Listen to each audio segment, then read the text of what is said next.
ഒരു കുറ്റകൃത്യത്തിന് പിന്നിൽ നിരവധി കാരണങ്ങൾ ഉണ്ടായേക്കാം. ചില സമയത്ത് അത് അസൂയ, വെറുപ്പ്, വിദ്വേഷം, മാനസിക വിക്ഷോഭം, കാമാന്ധത എന്നിവയാൽ പ്രേരിതമായി കുറ്റം നടത്തുമ്പോൾ മറ്റു ചിലപ്പോൾ വെറുമൊരു തമാശയ്ക്ക് വേണ്ടി കുറ്റം നടത്തിയെന്നും വരാം. എന്നാൽ ഇതിലെ ഏത് വികാരമാണ് 19കാരനായ ലിയോപോൾഡിനെയും അയാളുടെ സുഹൃത്ത് റിച്ചാർഡ് ലോബിനെയും കൊലപാതകം ചെയ്യാൻ പ്രേരിപ്പിച്ചത് എന്ന് തീർത്തു പറയാനാകില്ല. ഈ രണ്ട് ചെറുപ്പക്കാരും ധനവാന്മാരും സുന്ദരന്മാരും ബുദ്ധിമാന്മാരുമായിരുന്നു. എന്നിട്ടും അവരെന്തിനാണ് കൊലപാതകികളായത്? ഒരു കൊലപാതകം നടന്നു കഴിയുമ്പോൾ ചോദിച്ചേക്കാവുന്ന എല്ലാ ചോദ്യങ്ങളും ഈ ചെറുപ്പക്കാരുടെ പ്രവൃത്തിക്ക് നേരെയും ഉന്നയിക്കാവുന്നതാണ്. 1924 ഈ രണ്ട് ചിക്കാഗോക്കാരും ഒരു കൊലപാതകത്തിലൂടെ ലോകത്തെ ഞെട്ടിവിറപ്പിച്ചത്. അവരുടെ ഇരയായതോ നിരപരാധിയായ ഒരു പാവം 14കാരനും. അവർ ഈ അരുംകൊല നടത്തിയത് വൈകാരികമായ സംതൃപ്തിക്ക് വേണ്ടിയായിരുന്നത്രേ. ചിക്കാഗോയിലെ രണ്ട് കോടീശ്വരന്മാരുടെ പുത്രന്മാരായിരുന്നു നാഥൻ ലിയോപോൾഡും റിച്ചാർഡ് ലോബും.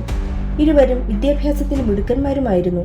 പക്ഷേ ഇവരുടെ മനസ്സിലെ ക്രൂരതയ്ക്ക് വിദ്യാഭ്യാസം കൊണ്ടോ ബുദ്ധിശക്തി കൊണ്ടോ യാതൊരു ശമനവും ഉണ്ടായില്ല. 1924 മെയ് 21 അവർ തങ്ങളുടെ ഇരയെ അന്വേഷിച്ച് യാത്ര ആരംഭിച്ചു. അവരുടെ കയ്യിലകപ്പെട്ടു പോയതോ 14കാരനായ റോബർട്ട് ഫ്രാങ്ക്സ് ആയിരുന്നു. അവനും ഒരു കോടീശ്വര പുത്രനായിരുന്നു. ആ കുട്ടിയെ യുവാക്കൾ നിർബന്ധിച്ച് കാറിൽ കയറ്റിയ ശേഷം ലിയോപോൾഡ് വണ്ടി ഓടിക്കാൻ തുടങ്ങി. അതേസമയം ലോബ് ഉളി കൊണ്ട് കുട്ടിയുടെ തലക്കടിച്ച് അവനെ കൊലപ്പെടുത്തി.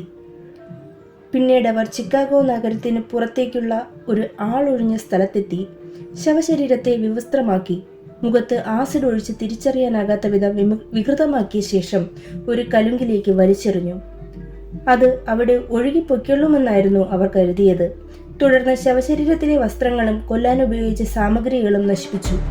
അതിനുശേഷം കാറിലെ രക്തക്കറ കഴുകിക്കളഞ്ഞു. പിന്നീടാണ് കൊല്ലപ്പെട്ട റോബർട്ട് ഫ്രാങ്ക്സിന്റെ പിതാവ് ജേക്കബ് ഫ്രാങ്കിന് മോചനദ്രവ്യം ആവശ്യപ്പെട്ടുകൊണ്ട് അവർ കത്തയക്കുന്നത്. മോചനദ്രവ്യം എങ്ങനെയാണ് കൈമാറേണ്ടതെന്ന് അന്വേഷിച്ചുകൊണ്ട് ജേക്കബ് ഫ്രാങ്ക് ടെലിഫോണിൽ ഈ യുവാക്കളുമായി ബന്ധപ്പെട്ടു.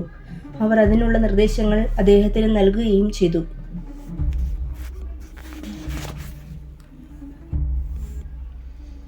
പണം മോഹിച്ചാണ് അവർ കൊല നടത്തിയതെന്ന് പറയാൻ ബുദ്ധിമുട്ടുണ്ട്. എന്തായാലും നിയമം അതിൻ്റെ വഴിക്ക് തന്നെ നീങ്ങി. വിധി അവർക്കെതിരായിരുന്നുവെന്ന് തന്നെ പറയാം. കലുങ്കിനടുത്ത മൃതദേഹം വലിച്ചെറിഞ്ഞ സമയം ലിയോപോൾഡിന്റെ കണ്ണട പോക്കറ്റിൽ നിന്നും നിലത്ത് വീണിരുന്നു. ഈ തെളിവിനെ പിന്തുടർന്ന് അത്തരമൊരു കണ്ണട വിൽപ്പന നടത്തിയ കടയിലേക്കാണ് അന്വേഷണ സംഘം എത്തിച്ചേർന്നത്. ആ കടക്കാരൻ പ്രത്യേക രീതിയിൽ നിർമ്മിച്ച കണ്ണട ഫ്രെയിമുകൾ ആകെ 3 പേർക്കേ അന്നുവരെ വിറ്റിരുന്നുള്ളൂ. അതിലൊരാൾ ലിയോപോൾഡ് ആയിരുന്നു. എന്നാൽ ലിയോപോൾഡ് തന്റെ കണ്ണട തന്റെ കൈവശം തന്നെയുണ്ടെന്ന് സമർത്ഥിക്കാൻ ശ്രമിച്ചു. പക്ഷേ കൈവശമുണ്ടെന്ന് ലിയോപോൾഡ് അവകാശപ്പെട്ട കണ്ണട ഹാജരാക്കാൻ അയാൾക്ക് കഴിഞ്ഞില്ല. അത് തികച്ചും ഒരു പരാജയമായിരുന്നു. തുടർന്ന് ലിയോപോൾഡും ലോബും കുറ്റസമ്മതം നടത്തുകയുണ്ടായി. 1924 ജൂലൈ 2 അവരുടെ വിചാരണ ആരംഭിച്ചു. വിചാരണയിൽ ഭാഗ്യവും അമേരിക്കയിലെ ഏറ്റവും പ്രശസ്തനായ അഡ്വക്കേറ്റായിരുന്ന ക്ലാരൻസ് ഡാരോവിന്റെ പ്രാഗൽഭ്യവും ഇവർക്ക് തുണയായി ഭവിച്ചതെന്ന് തന്നെ പറയാം. അദ്ദേഹം ഈ കേസിന്റെ പ്രതിഭാഗം വക്കീലായപ്പോൾ തന്നെ ജനം അതിശയിച്ചു പോയിരുന്നു. കാരണം പ്രതികൾക്കെതിരായുള്ള തെളിവുകൾ അത്ര വ്യക്തമായിരുന്നല്ലോ. കൂടാതെ അവർ ചെയ്ത ക്രൂരമായ കൊലപാതകം ജനങ്ങളുടെ മനസ്സിൽ ഏറെ വെറുപ്പും സൃഷ്ടിച്ചിരുന്നു. ഏതായാലും തെളിവുകളുടെ അടിസ്ഥാനത്തിൽ ജൂറി അവരെ തൂക്കിക്കൊല്ലാനാണ് വിധിച്ചത്. എന്നാൽ അതിനെതിരെ ക്ലാരൻസ് ഡാരോവ് നടത്തിയ വാദം കൊലമരത്തിൽ നിന്നും ആ യുവാക്കളെ രക്ഷിച്ചു. അതിനുവേണ്ടി അദ്ദേഹം ഒരു നിയമയുദ്ധം തന്നെ നടത്തി.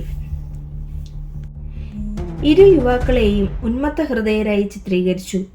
കുട്ടിക്കാലത്തെ ചുറ്റുപാടുകൾ അവരുടെ മനസ്സിലുളവാക്കിയ ഏകാന്തതയും സമ്പന്നത സമ്മാനിച്ച അസ്വസ്ഥതയും മടുപ്പും ലിയോപോൾഡിന്റെ അസാധാരണമായ ബുദ്ധിശക്തിയും ജീവിതത്തിൽ ഏതു വിധേനയും അറിയപ്പെടുന്നവനായി തീരണമെന്നുള്ള ലോബിന്റെ വാസനയും ചേർന്നാണ് അവരെ കൊലപാതകികളായി മാറ്റിയെന്നായിരുന്നു ക്ലാരൻസ് ഡാരോവിന്റെ വാദം. പ്രസംഗകലയിൽ അദ്വിതീയനായിരുന്ന ക്ലാരൻസ് ഡാരോവ് തന്റെ 12 മണിക്കൂർ നീണ്ടുനിന്ന വാദത്തിലൂടെ ജൂറി അംഗങ്ങളെ കരയിപ്പിച്ചു അത്രേ. അങ്ങനെ തൂക്കുമരത്തിൽ നിന്നും രക്ഷപ്പെട്ട ഇവരെ ജീവപര്യന്തം തടവിന് ശിക്ഷിച്ചു.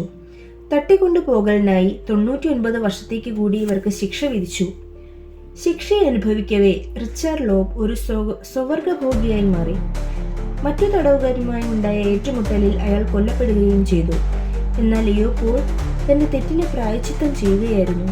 മറ്റു തടവുപുള്ളികളെ സഹായിച്ചും ജയിലിൽ ലൈബ്രറി നടത്തിയും കൂടുതൽ വിദ്യാഭ്യാസം നേടിയും അയാൾ ഒരു ഉത്തമ പൗരനാകാൻ ശ്രമിച്ചു.